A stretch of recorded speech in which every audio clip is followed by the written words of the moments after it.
Hi, I'm going to show you how to make a mask with a sewing machine and a serger. These are some of the tools and pieces that I've used. The pattern is 7 inches by 8 inches. I cut it out of a piece of cardboard, and the 3 layers that I use is, this is a filter polypropylene. If you've gotten some of those grocery bags that are really cheap and sort of have a matte finish to them, this will work. Just put it up to your face, make sure you can breathe through it, because some of it has a coating and it's really kind of impermeable. You can't breathe through it, so that's not good. We're throwing that away. This is what goes against your face, which can be a sheet, just cotton. Sheeting can be any color, doesn't matter. And these are the top fabrics, or the exterior, the part that is out. And this was the first set of masks that I did. I used a woven fabric for the ties and serged the long ends. But I've learned that that takes a lot longer and really want to pump out a lot of masks. So I have been using t-shirts to make the ties, and it's so much quicker because you don't have to finish the edges. T-shirts don't ravel. So let me show you how to make the strip that will be the tie. Quickest way is the rotary cutter, which is so fast, and it just needs to be 1 inch wide. I'm going to just eyeball it. It doesn't matter if it's perfect. I'm going through about 6 layers of fabric with this razor, and it's awesome how quickly that cuts.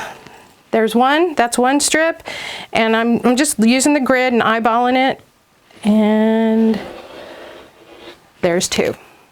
We will look at the wire and the cutters in a bit. This is what goes across the bridge of your nose, and you can form it to your nose. I'm going to show you how to make a buttonhole in this mask so you can remove the wire for the wash. So now we're going to move over to the machine so I can show you how I use my sewing machine and my serger to make these masks. Okay, to begin sewing, I'm going to take the filter layer, put that on the bottom, put the exterior fabric face up, this would be the right side up, and just align those corners. This is the 7-inch side of this 7 inch by 8 inch pattern, and then put what would be the interior fabric, the liner, on the top. I'm going to serge this seam up here. Real simple, just going to run it through here, lower the presser foot, and I've got it to where it's going to trim just the tiniest bit of fabric.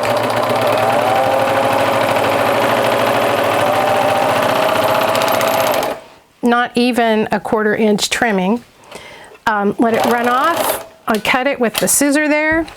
Now I'm going to flip it open, and I'm going to mark this for a buttonhole. With the right side out to the right and the filter and the liner to the left, we're going to mark 1 inch in for the buttonhole. And I use it depending on the color of the fabric. This one I use a black marker, and 1 inch over and about 1/8 of an inch in, I just put a little line. That's where the buttonhole is going to start on my machine. And I'm going to put the buttonhole foot on. You just snap these off. Likely your machine works that way.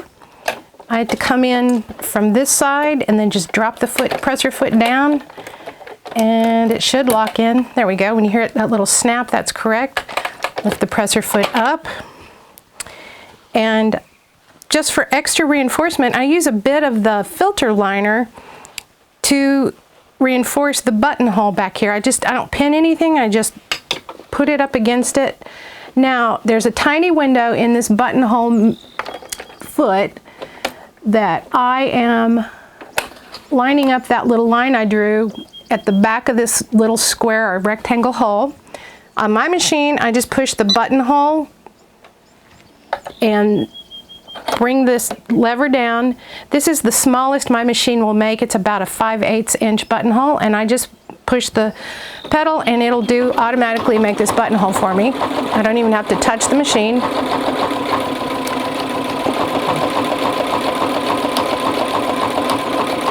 It'll stop itself automatically.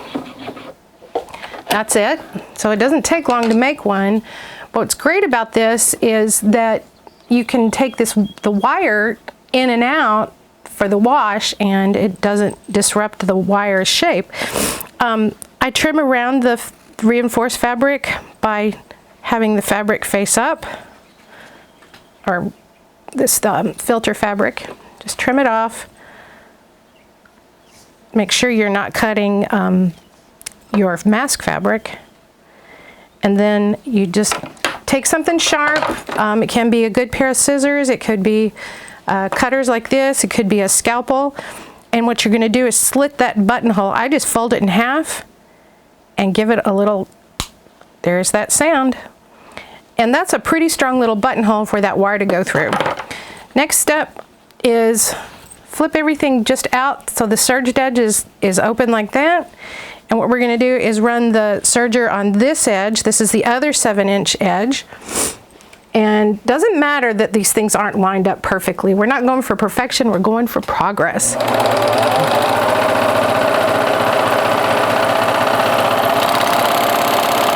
Cut that. Now, we're gonna flip this thing inside out, taking the liner and flipping it like this so that now the filter is on the inside. And we're gonna take the buttonhole foot off, put the zigzag foot back on, and we're gonna top stitch the buttonhole side. There it is. I do a 3/8 inch top stitch, and I don't iron anything. It just takes too long. I want to do these fast, and I just top stitch 3/8 inch seam. I got to change back to my straight stitch and let it go. I don't back stitch this because this is going to get its own stitching, and I'm just following the 3/8 inch guide there. You don't even have to cut the thread. You can just sort of pull at it, and we're going to finger press this bottom. So this is the other 7-inch side, and we're going to do 2/8 inch top stitch on this. So it's a little bit smaller little seam there. I'll cut all the threads here in a second. This machine sews very straight, which is great. And then just trim off your threads. Trim that. Then take the side that has the buttonhole at the top. We're going to start doing some pleats here. And I have a little ruler here on the side of my machine. So we want 2 inches down, and then we're just going to fold these a little downward pleat. I found the easiest way to hold them in place is these little binder clips. I want to get some real sewing binder clips soon. But we're going to do three pleats total, and baste this in place. So 3, and ultimately what you're trying to do is get this 8-inch side down to about 4 inches, and that's about right. So we're going to baste this here in a second once I get it clipped. And all I'm doing is taking my length of my stitches on this machine up to its highest length, so it's the basting stitch, and I'm going to go 1 inch out. I'm using the guide on my sewing machine, so it's the final stretch there. And you can also come in and pleat the other side too, which makes you can get a better measurement on it. But here's the basting. And that's going to hold it in place. You can take your clips off. So the next step would be to take one of the t-shirt ties, and it's just one big loop, like a big huge rubber band. Just cut one of the ends and then grab it from the center. This is where it starts getting nice and fast. So that's the wrong side. This is the right side. You would take your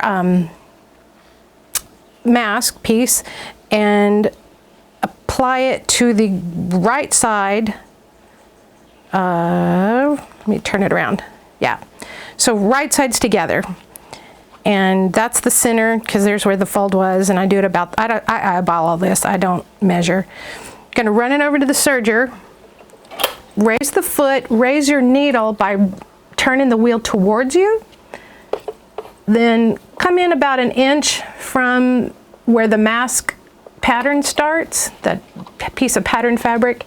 We're gonna serge this edge.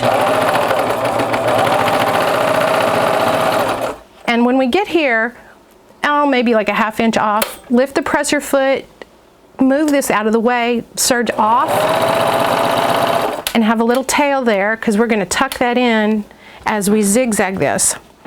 Don't worry about something like this. We are going to cover it, and the knit fabric is going to bind that down, and we're going to zigzag it. So here's what I do with these tails. Kind of tuck it under the edge of the mask so that you don't have a lot of threads you have to clip. Anything that saves you a step saves you time. So I'm going to bring this up, and I've folded over the edge of the knit, and we're going to zigzag this, so I'm pushing the zigzag button. I'm going to also fold this tail up and under the serge seam so there's less to cut. I'm going to backstitch this quite a bit, probably 3 times. 1, 2, 3. This is just the standard zigzag. So going to zigzag down, covering that spot that was a little bit bare. Going to zigzag here. And you would do this same thing on the other side. I have one that's partially done over here. And I'm going to skip, you've just seen what I did on that side, so it's the same thing that would go on this side. And then the wire, which is, I use 16 gauge copper wire. It's, I get it from Rio Grande, and it's a jewelry wire. I cut the end with the flat side of the pliers down, which gives you a flat cut. If I cut it this way, I'm going to get a beveled cut, and that's sharp, and you don't want anything sharp with this fabric. You want 6 inches of this wire, this measurement here, and I'm also going to turn the back end so it's a flat end and cut it. Very close to being done. These are chain nose pliers, and you just grab the end of it, turn it away from you a couple of times till it turns in on itself. That way you're not got something, you don't have a bare piece of wire poking anybody in the face. Same thing on this side, just grab it, turn it, and so now we've got 2 loops of this copper wire. You would insert it in the buttonhole. Yep. Then that's, and of course you would have sewn the strip on this side, and ultimately it's going to look like this. When you're done and you've finished with the ties, if you just grab them and pull them, it makes it sort of roll in on itself, makes for a nicer tie.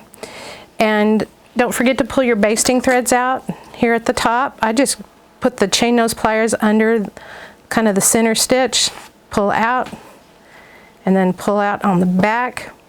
And this one I might actually repair a little bit. I'm going to throw a little zigzags on this. Don't worry about perfection, just do your best. Just get it done. So I'm zigzagging across this so that when it goes in the wash, you don't have a raw edge of that woven fabric. And then go around your mask and trim off you know, any loose threads. So here's the finished product. Tug at these ties a little bit, and that will make them roll up in on themselves, and you don't have to worry about stitching them. These pleats, they go down. These are downward pleats. That's what the inside looks like. Yeah. And then the little buttonhole is here. So to put this on, I actually have to take my glasses off, and you can just tie the top. I'll just sort of do it sort of loosely here, and the bottom. And this stuff is very forgiving. The ties are soft, and then you would pull the pleats down so that covers your whole face, your cheeks. Now just press the wire kind of in the center over the bridge of your nose. And one of the old goals here is to not fog up your glasses. So you're trying to get a good seal here. So when you put your glasses back on, and I'm breathing, I'm not fogging up my glasses, but I can breathe just fine in this. So when it's time for the wash, remove the mask by the ties. If you've been out anywhere that you think it's possibly infected, remove the ties. Don't touch the mask front if you can avoid it. Take the little wire through the buttonhole. Gotta put my glasses on, sorry. Pull the wire out gently. It's gonna come out even though it's shaped to your nose. I'm gonna turn it around towards me so I can see it there. Slide it out. So now this can go in the washing machine. It can be hot or warm water. Washer and dryer is fine. Then once it's been cleaned, oh, big important step. Once you've taken the wire out, go wash your hands because you've touched some of this and it might be contaminated. So putting the wire back in is real simple. Just slide it in that buttonhole and wiggle it around. The nice thing is it won't bend out of shape and it'll be ready for you again.